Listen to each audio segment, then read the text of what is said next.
बनते हैं और ये लाइन आपको दिखाती है न्यूटोनियन फ्लूइड। ये आपके पास आता है स्यूडोप्लास्टिक फ्लूइड, ये आपके पास आता है डाइलाटेंट फ्लूइड। वैसे ही यहां से यहां तक ये जीरो से स्टार्ट हो रहे हैं, यानी कि इनमें यील्ड स्ट्रेस या यील्ड वैल्यू जीरो होती है। तो न्यूटोनियन फ्लूइड, डाइलाटेंट और स्यूडोप्लास्टिक के लिए यील्ड वैल्यू आपके पास नहीं आती है। अब यहां पे जो ये ऊपर के सब्जेक्ट आते हैं, इनमें ये फ्लूइड आते हैं, इनमें तीन आते हैं। सेंटर आपके पास दिखाता है आइडियल प्लास्टिक या जिसे बिंघम फ्लूइड भी कहते हैं। ये लाइन या ये कर्व आपको दिखाता है थिक्सोट्रोपिक और ये कर्व आपको दिखाता है रियोट्रोपिक फ्लूइड। अब यहां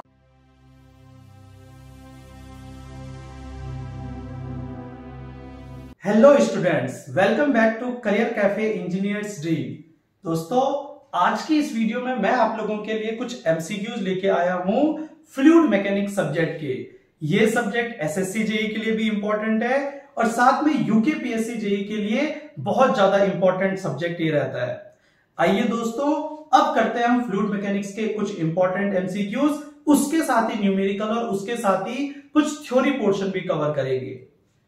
फर्स्ट क्वेश्चन आपके लिए जो मैं लेके आया हूं, क्वेश्चन है a fluid in which shear stress is more than the yield value and shear stress is proportional to rate of shear stress the fluid is real fluid, Newtonian fluid, non Newtonian fluid, ideal plastic. इस question को करने से पहले मैं आप लोगों को कुछ इंपॉर्टेंट डिटेल आप लोगों को बताना चाहता हूं और इंपॉर्टेंट डिटेल में आप लोगों को पता होना चाहिए कि हमारे पास शियर स्ट्रेस और रेट ऑफ शियर स्ट्रेन के बीच एक कर्व बनाया जाता है, जहां पे टॉ आपको दिखाता है shear stress and dv upon D Y जिसे रेट ऑफ शियर स्ट्रेन या वेलोसिटी ग्रेडियंट भी कहते हैं। अब यहां पे अगर कर्व की बात करें तो इस तरह से आपके पास कुछ कर्व बनते हैं, आप अपने नोट्स में पढ़ सकते हैं। यहां पे मैं आपको शॉर्ट में रिवाइज करवाने वाला हूं। इस तरह से आपके पास बनते हैं और ये लाइन आपको दिखाती है न्यूटोनियन फ्लूइड। ये आपके पास आता है स्यूडोप्लास्टिक फ्लूइड, ये आपके पास आता है डाइलाटेंट फ्लूइड। वैसे ही यहां से यहां तक ये जीरो से स्टार्ट हो रहे हैं, यानी कि इनमें यील्ड स्ट्रेस या यील्ड वैल्यू जीरो होती है। तो न्यूटोनियन फ्लूइड, डाइलाटेंट और स्यूडोप्लास्टिक के लिए यील्ड वैल्यू आपके पास नहीं आती है। अब यहां पे जो ये ऊपर के सब्जेक्ट आते हैं, इनमें ये फ्लूइड आते हैं, इनमें तीन आते हैं। सेंटर आपके पास दिखाता है आइडियल प्लास्टिक या जिसे बिंघम फ्लूइड भी कहते हैं। ये लाइन या ये कर्व आपको दिखाता है थिक्सोट्रोपिक और ये कर्व आपको दिखाता है रियोट्रोपिक फ्लूइड। अब यहां से क्वेश्चन आपके पास क्या कह रहा है, देखिए क्वेश्चन के साथ आप मैच करना। क्वेश्चन आपके पास है a fluid in which shear stress is more than yield value, यानी कि यील्ड वैल्यू, यील्ड स्ट्रेस आपके पास आ रहा है। तो ऊपर के तीन फ्लूइड आने वाले हैं बिंघम या आइडियल प्लास्टिक, थिक्सोट्रोपिक या rheotropic. And shear stress is proportional to the rate of shear strain.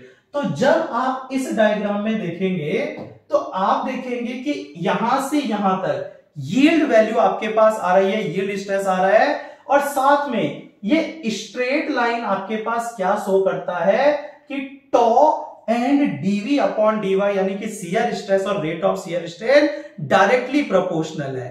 अगर इसी क्वेश्चन में मोर देन यील्ड वैल्यू या यील्ड वैल्यू जीरो लिखी होती तब और साथ में shear stress proportional to shear strain लिखा होता तो आपके पास आंसर न्यूटोनियन फ्लूइड होता। यानी कि इस क्वेश्चन में मोर देन यील्ड वैल्यू आ रहा है और directly proportional shear stress shear strain के आ रहा है, तो आंसर आ जाएगा आइडियल प्लास्टिक या बिंघम फ्लूइड। तो आपका ये टॉपिक क्लियर हो गया होगा। इसमें और भी डिटेल आपके पास आती है कि न्यूटोनियन फ्लूइड के लिए Newton's equation tau equals to mu DV upon DY आता है। Non Newtonian equation tau equals to A DV upon DY की whole power N plus B भी आता है, जहां पे बी आपके पास यील्ड स्ट्रेस या यील्ड वैल्यू शो करता है। तो ये आप अब इस टॉपिक को पढ़ने के बाद डिटेल में अपने नोट्स में क्लियर कर सकते हैं। तो यहां पे जो पहला क्वेश्चन आपके पास था, इसका आंसर आपके पास आ जाएगा ideal plastic fluid. Point clear? चलिए अब बढ़ते हैं नेक्स्ट क्वेश्चन की तरफ। If the kinematic viscosity of fluid is 6 stop and specific gravity is 1.9, then dynamic viscosity of the fluid in poise। हमें यहां पे डायनामिक विस्कोसिटी निकालनी है, तो कैसे करेंगे? देखिए, सबसे पहले हमारे पास काइनामेटिक विस्कोसिटी दी है, जिसे हम न्यू से डिनोट करते हैं, एंड गिवन है 6 स्टॉप। 6 स्टॉक को हम लिख सकते हैं 6 इंटू 10⁻⁻⁴ मीटर स्क्वायर पर सेकेंड। कैसे लिख सकते हैं? क्योंकि स्टॉक मींस होता है सेंटीमीटर स्क्वायर पर सेकेंड, और सेंटीमीटर स्क्वायर को मीटर में चेंज करेंगे तो 1/100 का स्क्वायर यानी कि 1/10,000, और ऊपर जाके ये 10⁻⁻⁴ बन जाएगा। Point clear? दूसरा, स्पेसिफिक ग्रेविटी S आपके पास गिवन है 1.9 एंड डायनामिक विस्कोसिटी हमें म्यू कैलकुलेट करना है। प्रॉपर्टीज ऑफ फ्लूइड चैप्टर में आपके पास एक फॉर्मूला इंपॉर्टेंट आता है कि nu equals to mu upon rho, यानी कि kinematic viscosity equals to dynamic viscosity divided by density. अब ये डेंसिटी ऑफ फ्लूइड हमें निकालना है, तो इस डेंसिटी ऑफ फ्लूइड को हम कैसे लिख सकते हैं? म्यू अपॉन एस रो डब्ल्यू, क्योंकि हमें पता है स्पेसिफिक ग्रेविटी इक्वल्स टू होता है रो फ्लूइड अपॉन रो वाटर, यानी कि किसी भी फ्लूइड की मास डेंसिटी जब मास डेंसिटी ऑफ वाटर से डिवाइड की जाती है, तो आपके पास उस फ्लूइड की स्पेसिफिक ग्रेविटी निकलती है। तो अगर हमें रो फ्लूइड कैलकुलेट करना है, तो S के साथ रो वाटर यानी कि स्पेसिफिक ग्रेविटी के साथ रो वाटर का मल्टीप्लाई करना पड़ेगा। अब यहां पे अगर हम वैल्यू पुट करें, तो न्यू की वैल्यू है 6 इंटू 10⁻⁻⁴, म्यू हमें कैलकुलेट करना है, S आपके पास 1.9 एंड रो वाटर आपको पता है होता है 1000। अब ये मल्टीप्लाई में इधर जाएगा, तो म्यू इक्वल्स टू आ जाएगा 1.9 इंटू 6, ये आ जाएगा 140, 19 6 114 यानी कि 11.4 इंटू 10⁻⁻⁴ इंटू 1000 का मल्टीप्लाई होगा, ये आएगा 10⁻3। यहां से आप सॉल्व करेंगे तो 10⁻3 से यहां पे 10⁻⁻1 बचेगा, यानी कि ये आ जाएगा 1.14, और म्यू की यूनिट आपके पास होती है न्यूटन सेकेंड पर मीटर स्क्वायर। Point clear? अब ऑप्शन आपके पास जो गिवन है ये पॉइज में गिवन है, 1.14 न्यूटन सेकेंड पर मीटर स्क्वायर है, और आपको पता होना चाहिए कि न्यूटन सेकेंड पर मीटर स्क्वायर तो एमकेएस यूनिट है, सीजीएस यूनिट पॉइज होता है, एंड 1 न्यूटन सेकेंड पर मीटर स्क्वायर इक्वल्स टू आता है 10 पॉइज। तो अब इसे पॉइज में चेंज करने के लिए 10 का मल्टीप्लाई करेंगे, तो 1.14 इंटू 10 यानी कि 11.4 पॉइज। तो यहां से आपका आंसर ए मैच हो जाएगा। Point clear? अब बढ़ते हैं नेक्स्ट क्वेश्चन की तरफ। नेक्स्ट क्वेश्चन हमारे पास है the shear stress required to produce unit rate of shear stress. तो यहां पे ये जो आपके पास वर्डिंग है, ये वर्डिंग आपकी बनती है जी न्यूटन्स लॉ ऑफ विस्कोसिटी। और न्यूटन्स लॉ ऑफ विस्कोसिटी क्या कहता है कि tau shear stress equals to mu viscosity into DV upon D Y, जिसे कहते हैं वेलोसिटी ग्रेडियंट या रेट ऑफ शियर स्ट्रेस। अब यहां पे क्वेश्चन क्या कह रहा है कि द शियर स्ट्रेस यानी कि tau required to produce unit rate of shear strain. Unit rate of shear strain आता है डीवी अपॉन डीवाई, यानी कि शियर स्ट्रेस के लिए डीवी अपॉन डीवाई के साथ कौन सा आपके पास रिलेशन बना के चलेगा? तो म्यू बना के चलेगा, यानी कि विस्कोसिटी आएगा। तो कितना इंपॉर्टेंट क्वेश्चन है कि shear stress required to produce unit rate of shear strain is called viscosity.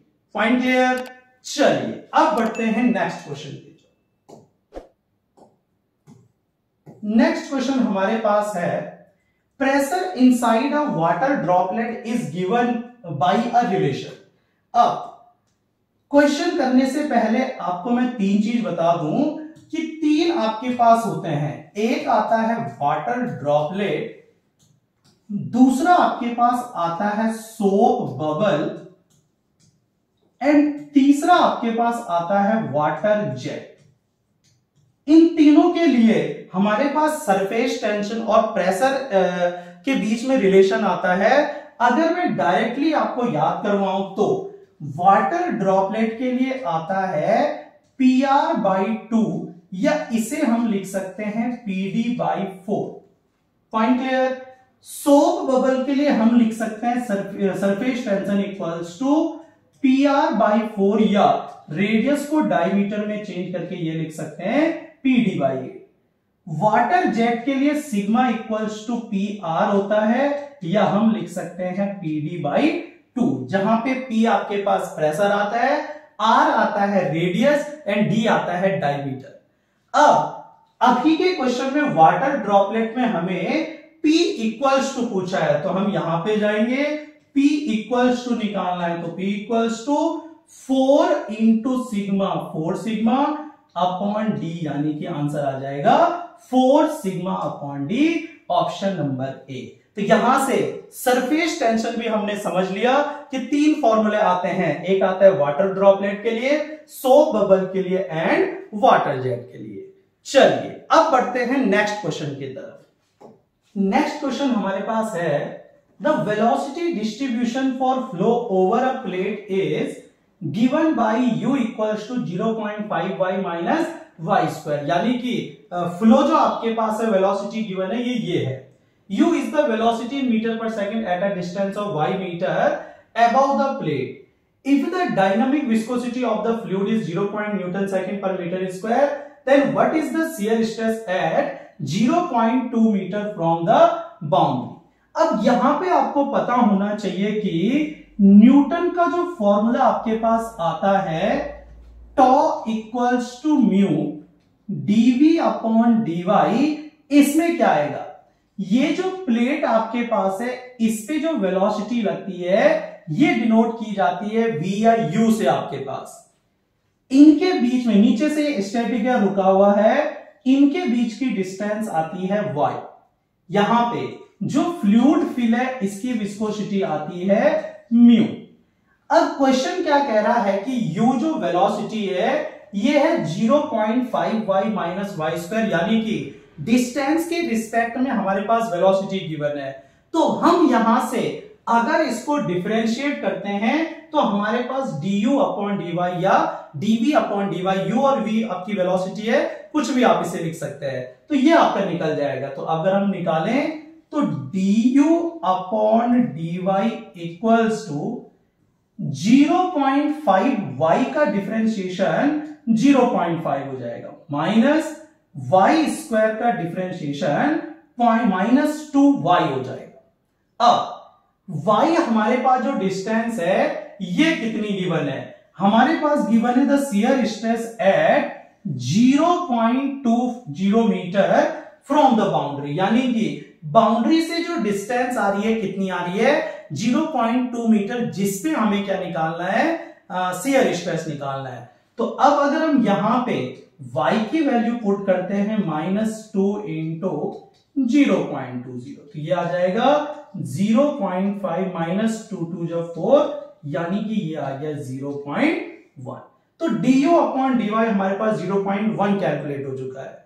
अब हम फॉर्मूला लगाते हैं, shear stress tau equals to mu du upon dy, तो म्यू 0.9 न्यूटन सेकेंड पर मीटर स्क्वायर है, एंड ये आपके पास आता है 0.1, यानी कि यहां से आपके पास आ जाएगा 0.09 न्यूटन पर मीटर स्क्वायर। तो कितना अच्छा क्वेश्चन आपके पास है कि हमें सबसे पहले डिफरेंशिएशन करना है, y की वैल्यू पुट की हमने 0.2, 2 जा 4, 0.5 आया, यहां से 0.1 आया, यहां पे पुट किया तो ये आ गया 0.09 न्यूटन पर मीटर स्क्वायर। Point clear. चलिए अब बढ़ते हैं नेक्स्ट क्वेश्चन की तरफ। नेक्स्ट क्वेश्चन हमारे पास है, if the value of bulk modulus of a particular liquid is 10 Newton per meter square, then what will be the value of its compressibility? Bulk modulus और कंप्रेसिबिलिटी एक दूसरे के inversely proportional होते हैं, यानी कि bulk modulus denoted by K is inversely proportional to compressibility denoted by beta या B से डिनोट करते हैं। अब सबसे पहले आपको बल्क मॉडुलस पता होना चाहिए कि bulk modulus K equals to क्या आता है आपके पास। तो bulk modulus K equals to आता है चेंज इन प्रेशर, या आप कह सकते हैं increase in pressure upon volumetric strain. आप लिख सकते हैं K equals to dP upon dV upon V। ये आपके पास फॉर्मूला आ जाए। अब माइनस का साइन क्या दिखाता है कि प्रेशर बढ़ने पे वॉल्यूम आपके पास डिक्रीज हो जाएगा। अब इसी का इनवर्सली प्रोपोर्शनल या रेसिप्रोकल आपके पास बीटा आता है, जो कि K का उल्टा होता है, यानी कि volumetric strain upon change in pressure आपके पास आ जाएगा। अब अगर हमें बल्क मॉडुलस K गिवन है और कंप्रेसिबिलिटी निकालना है, तो हम सीधे लिख सकते हैं beta equals to 1 upon K, या हम लिख सकते हैं 1 अपॉन 10, और 1 अपॉन 10 यानी कि 0.9, और न्यूटन पर मीटर स्क्वायर बन जाएगा मीटर स्क्वायर पर न्यूटन, यानी कि ऑप्शन नंबर डी आपका मैच हो गया, ये आ गया। तो यहां पे हमने कंप्रेसिबिलिटी, बल्क मॉडुलस दोनों समझ लिया, और ये भी समझ लिया कि दोनों इसके कैसे होते हैं, इनवर्सली प्रोपोर्शनल होते हैं। अब पढ़ते हैं नेक्स्ट क्वेश्चन की तरफ। नेक्स्ट क्वेश्चन हमारे पास है, if the capillary rise in a 3 mm tube is 10 mm, the height of capillary rise is in a 1 mm tube in the same liquid will be. अब कैपिलरी राइज का formula अगर आपको पता है तो तब आप इजीली इस क्वेश्चन को सॉल्व कर सकते हैं।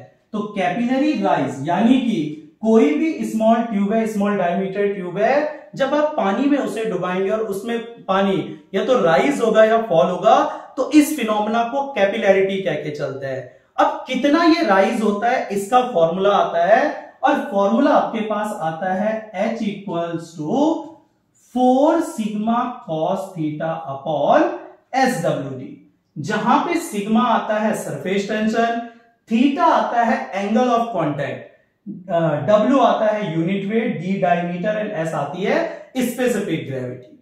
अब यहां पे हमारे पास दो इंपॉर्टेंट चीज पूछी हुई है, एक कैपिलरी राइज और दूसरा ट्यूब का डायमीटर।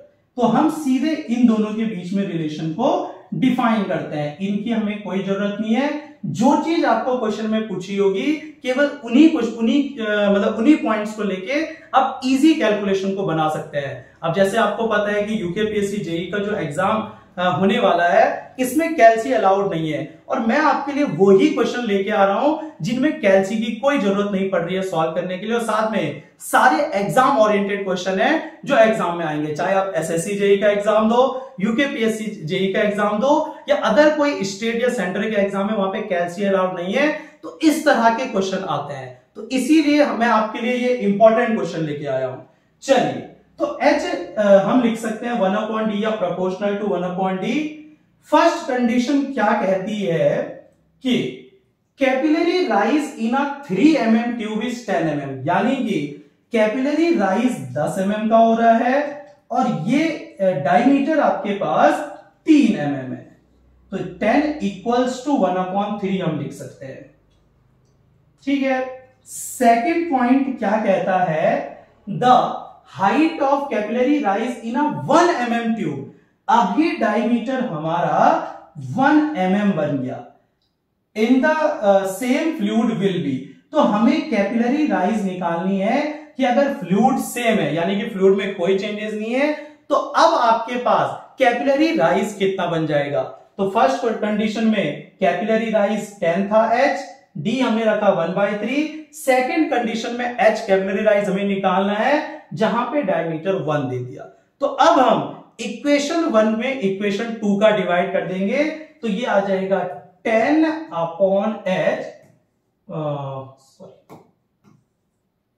1 डिवाइडेड बाई 2, तो 10 upon h equals to 1 upon 3 और 1 अपॉन 1 तो आपके पास 1 ही आएगा, तो ये 1 आ गया, यानी कि 10 upon h equals to 1 upon 3। तो h इधर जाएगा, ये इधर जाएगा, यानी कि h इक्वल्स टू 10 इंटू 3 30, यानी कि ऑप्शन नंबर सी कितना आपके पास आ जाता है 30 mm आ जाता है। Point clear. चलिए अब बढ़ते हैं नेक्स्ट क्वेश्चन की तरफ।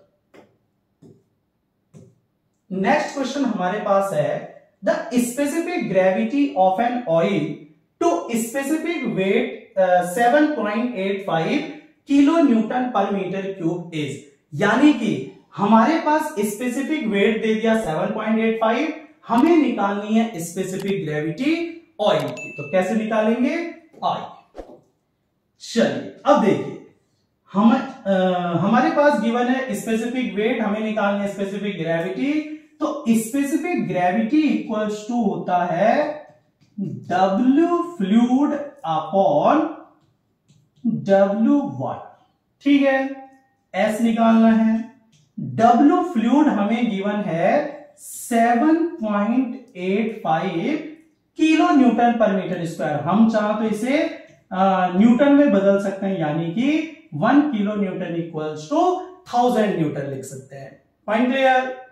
अपॉन W वाटर, यानी कि यूनिट वेट ऑफ वाटर आप कितना लेके चलेंगे, तो मास डेंसिटी ऑफ वाटर तो होता है 1000 kg पर मीटर क्यूब, लेकिन वेट डेंसिटी या स्पेसिफिक वेट ऑफ वाटर होता है 9810 न्यूटन पर मीटर क्यूब। अब आप डिवाइड करेंगे तो ऊपर आ जाएगा 7850 अपॉन 9810, और जब आप इसमें इसका डिवाइड करेंगे तो आपका आंसर आ जाएगा 0 पॉइंट, और एक ही ऑप्शन यहाँ पे लेस देन 1 आपके पास आ रहा है, तो कितना आंसर आ जाएगा 0.8। तो इस न्यूमेरिकल के साथ ही आपको यह भी ध्यान रखना है कि आगे अगर आपको कभी भी कोई पूछे कि स्पेसिफिक ग्रेविटी ऑफ ऑयल कितना होता है, तो आपका आंसर रहेगा 0.8। Point clear.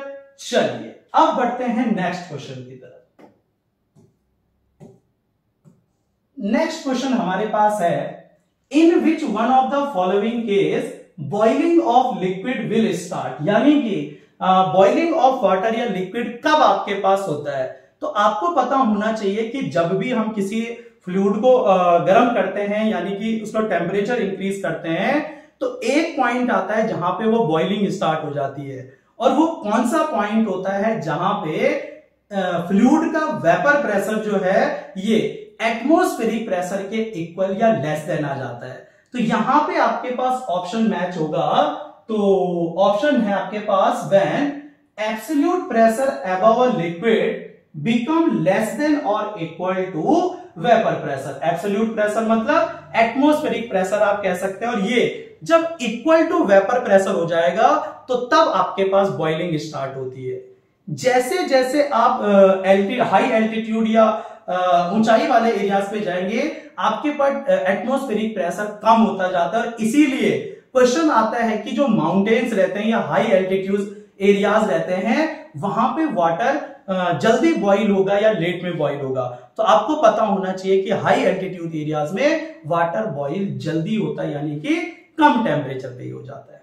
Point clear. चलिए अब बढ़ते हैं नेक्स्ट क्वेश्चन की तरफ। नेक्स्ट क्वेश्चन है what is the unit weight of a substance with a mass density of 1600 kg पर मीटर क्यूब, यानी कि हमारे पास मास डेंसिटी गिवन है और हमें निकालना है इसका यूनिट वेट या वेट डेंसिटी। तो कैसे करेंगे आइए देखो, आपको पता होना चाहिए कि mass density rho equals to होता है mass upon volume, and weight density या यूनिट वेट इक्वल्स टू होता है वेट अपॉन वॉल्यूम।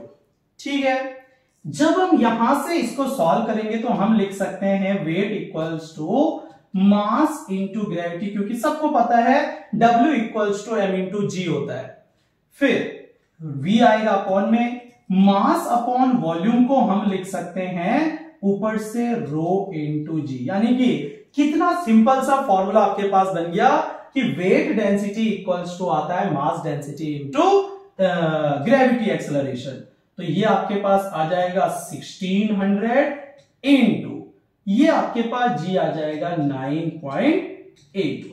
और जब 1600 में 9.81 का आप डिवाइड मल्टीप्लाई करेंगे तो ये आपके पास लगभग, क्योंकि 1600 है 10 से कम है, तो ये लगभग ये वैल्यू आती है 15690 न्यूटन पर मीटर क्यूब। और जब हम इसे किलो न्यूटन में चेंज करेंगे तो ये वैल्यू बन जाएगी 15.69 किलो न्यूटन पर मीटर क्यूब, यानी कि ऑप्शन नंबर ए आपका मैच हो जाएगा। Point clear?